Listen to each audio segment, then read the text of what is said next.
तुला लगन के लिए हम बात कर रहे हैं। अगर आपके प्रथम भाव में कोई भी ग्रह अगर अस्त होता है सूर्य के द्वारा, तो यहाँ आपको अस्त ग्रह के किस प्रकार के प्रभाव देखने को मिल सकते हैं। ये आपका तुला लगन का इस तरीके से ही चार्ट बनेगा।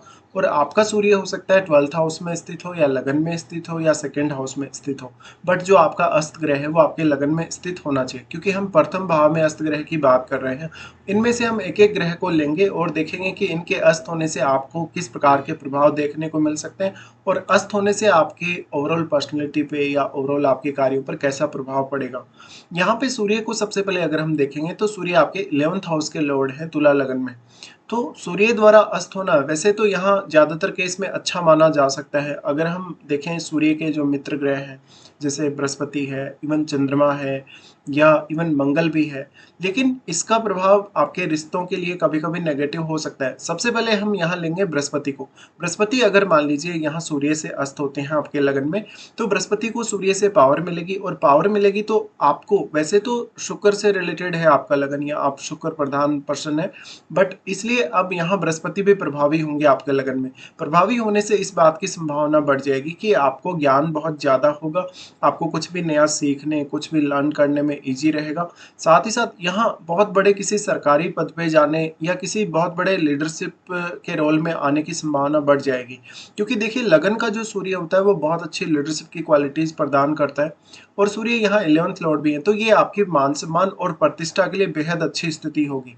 अब वैसे अगर देखा जाए तो बृहस्पति एक अत्यंत शुभ ग्रह की श्रेणी में आते हैं, और बृहस्पति का अस्त होना कहीं ना कहीं ज्यादा बेहतर साबित होगा आपके लिए।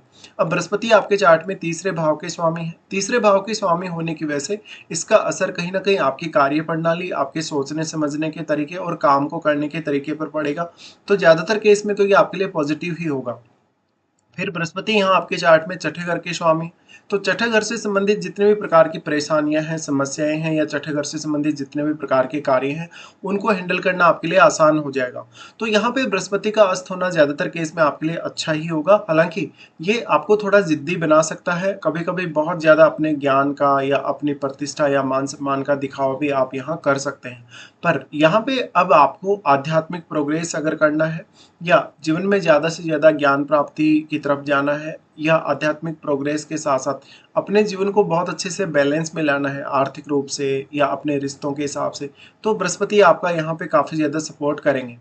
उसके बाद हम यहाँ लेते हैं शनि को। शनि आपके चार्ट में अगर यहाँ अस्त हो जाते हैं, तो यहाँ देखिए सूर्य, वैसे तो देखा जाए सूर्य नीच की स्थिति में होंगे, पर सूर्य 11वें घर के स्वामी है, इसलिए आपको मान सम्मान और प्रतिष्ठा के हिसाब से शनि का अस्त होना ज़्यादा अच्छा रहेगा। शनि अगर अस्त हो जाते हैं तो आपके शनि 4th लॉर्ड है, और आपके चार्ट में वो 5th लॉर्ड भी हैं, इसलिए कहीं ना कहीं आप में उतना आलसीपन नहीं रहेगा, आप थोड़े एग्रेसिव रहेंगे। हालांकि आप हर काम को लेके नियम कानून के तरीके से चलेंगे, कभी भी कानून के खिलाफ काम नहीं करने वाले होंगे, और लोगों का बहुत ज़्यादा भला करने वाले होंगे, या लोगों को बहुत ज़्यादा सपोर्ट करने वाले होंगे।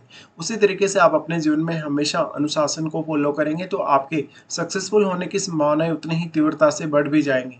यहाँ पे अब लीडरशिप के रोल के हिसाब से देखा जाए तो बहुत अच्छा होगा। तो ये आपके लिए पब्लिकली नेम फेम पाने या प्रसिद्धि पाने के लिए बहुत अच्छा कहा जा सकता है, और आपकी छवि के लिए भी बहुत अच्छा कहा जा सकता है कि लोगों की नज़र में आपकी जो छवि होगी वो काफ़ी ज़्यादा अच्छी होगी।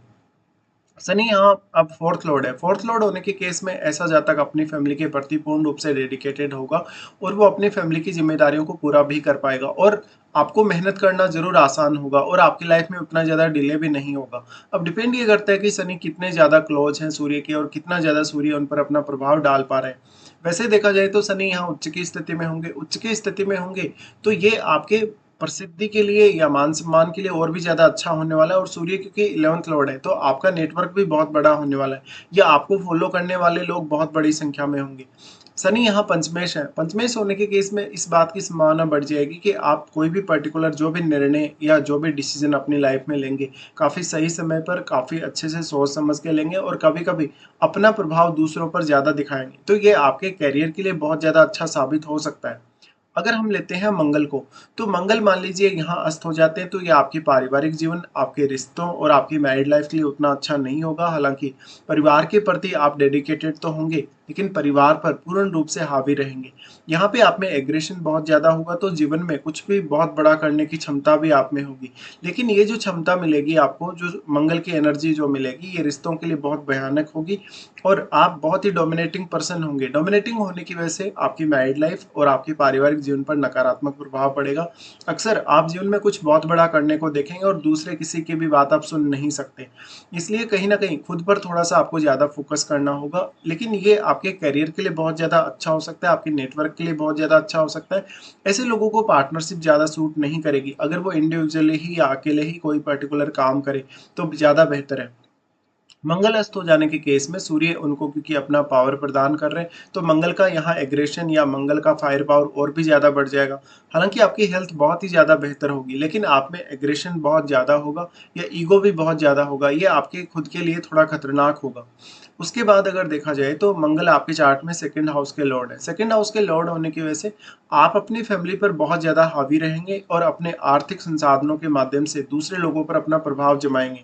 हालाँकि मंगल भी यहाँ साथ आ रहे हैं, अगर अस्त हो रहे हैं मंगल लगन में, तो ये लीडरशिप के लिए बहुत ज़्यादा अच्छा है। किसी बहुत बड़े सरकारी पद पर ये आपको लेकर जा सकता है और मान-सम्मान और प्रसिद्धि के लिए भी ये काफ़ी अच्छा है, क्योंकि मंगल यहाँ आपके सप्तमेश भी हैं। उसके बाद देखते हैं चंद्रमा को। चंद्रमा मान लीजिए यहाँ अस्त हो जाते हैं सूर्य से, तो ये आपके करियर के लिए बहुत ज़्यादा अच्छा हो जाएगा। मानसिक रूप से आपको थोड़ा स्ट्रॉन्ग बनाएगा सूर्य यहाँ पे, क्योंकि चंद्रमा अगर अस्त हो रहे हैं तो सूर्य का जो फायर पावर है वो चंद्रमा को मिल रहा है और चंद्रमा आपका मन है, तो आपका मन काफ़ी स्ट्रॉन्ग हो रहा है।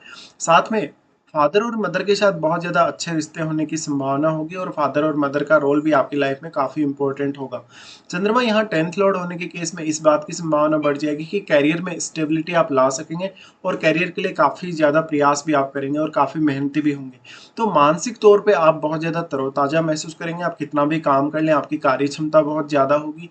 मेहनत करने का जो नज़रिया होगा, जो काम करने का तौर तरीका होगा, वो काफ़ी डिफरेंट होगा। दूसरों लोगों के लिए भी आप उतने ही ज़्यादा सपोर्टिव रहेंगे। तो कहीं न कहीं चंद्रमा का अस्त होना ज़्यादातर केस में तो आपके लिए अच्छा ही होगा। आप जितने ज़्यादा प्रैक्टिकल होंगे, उतना ही ज़्यादा आप अच्छा काम कर सकेंगे। तो चंद्रमा का अस्त होना यहाँ काफ़ी अच्छा माना जा सकता है, बट ये थोड़ा ईगो और थोड़ी-सी आपको प्रॉब्लम बढ़ाएगा, कभी-कभी रिश्तों को लेके कुछ प्रॉब्लम्स भी सामने आएँगी। इसके बाद हम लेते हैं शुक्र को। शुक्र देखिए यहाँ अगर अस्त हो जाते हैं, तो ये क्रिएटिव वर्क के लिए अच्छा हो जाएगा। शुक्र से रिलेटेड किसी भी बिज़नेस को करने के लिए बहुत ज़्यादा अच्छा हो जाएगा। साथ-साथ में ऐसे लोगों के लिए धन लग्ज़री पाना या ऐशो-आराम पाना आसान हो जाएगा। लेकिन ये मैरिड लाइफ़ को लेके उतना ज़्यादा सैटिस्फाई नहीं रखेगा। इसलिए हो सकता है कि आपका कोई अदर रिलेशन हो, आपके कुछ वीआईपी लोगों की तरफ आपका अट्रैक्शन हो, या अगर स्त्री का चार्ट हो तो इस बात की संभावना और भी ज़्यादा बढ़ जाएगी। शुक्र के अस्त होने के केस में आप शुक्र से रिलेटेड फील्ड में ही काम करके बहुत ज़्यादा नेम फेम प्राप्त कर सकते हैं। आपकी जो पर्सनैलिटी होगी उसका प्रभाव दूसरों पर बहुत ज़्यादा गहरा पड़ेगा। साथ में ये लाइफ़ को एन्जॉय करने के लिए काफ़ी अच्छा स्थिति होगा। तो अगर आप शुक्र से रिलेटेड ही कोई प्रोफ़ेशन चुनते हैं शुक्र के अस्त होने से, तो आप ज़्यादा बेटर कर सकते हैं। उसके बाद हम लेते हैं बुध को। बुध मान लीजिए अगर आपके अस्त हो जाते हैं यहाँ पे सूर्य से, तो बुध आपके चार्ट में 9वें घर के स्वामी और 12वें घर के स्वामी, तो ये लगभग आपकी जो क्वालिटीज़ हैं उनको एनहांस करेगा काफ़ी ज़्यादा। और बुध एक ड्यूअल ग्रह है, यानी द्वैतवादी ग्रह है। द्वैतवादी ग्रह होने की वजह से आप काफ़ी मल्टीटास्किंग होंगे। आपके लिए कोई भी पर्टिकुलर काम करना, कोई भी निर्णय लेना काफ़ी आसान होगा, सोचना समझना और एनालिसिस करना बहुत आसान होगा। साथ-साथ में ये आपके करियर के लिए बहुत ज़्यादा बेहतर होगा। हो सकता है आप एक बहुत अच्छे क्रिएटिव पर्सन हो, बहुत प्रभावशाली वक्ता हो, तो बुध की क्वालिटीज़ यहाँ काफ़ी एनहांस होंगी अगर बुध अस्त हो जाते हैं। तो इस केस में आपको इसी तरीके से विचार करना चाहिए। अब यहाँ पे आप कौन-सा पर्टिकुलर फ़ील्ड अपने लिए चुन रहे हैं, क्योंकि कम्युनिकेशन आपका बहुत बेटर होगा और बुध के सारे जो गुण होंगे वो एनहांस होंगे। बुध के गुणों के बढ़ने या एनहांस होने की वजह से कहीं न कहीं आपकी पर्सनैलिटी पर उनका प्रभाव साफ देखने को मिलेगा। ये आपके कार्य क्षमता को तो बढ़ाएगा ही, साथ ही जो भी करियर आप चुनेंगे उसमें आपका जो बिहेवियर होगा, आपका जो कम्युनिकेशन होगा या काम करने का जो तौर तरीका होगा वो काफ़ी फास्ट होगा और काफ़ी इफ़ेक्टिव होगा। तो ये आपके करियर में आपकी काफ़ी ज़्यादा मदद करेंगे, साथ-साथ में आप काफ़ी पढ़े-लिखे और एक विद्वान व्यक्ति के तौर पे सामने आ सकते हो। तो ये कुछ प्रभाव रहेंगे जब भी इनमें से कोई भी ग्रह आपका अस्त होता है आपके लगन में।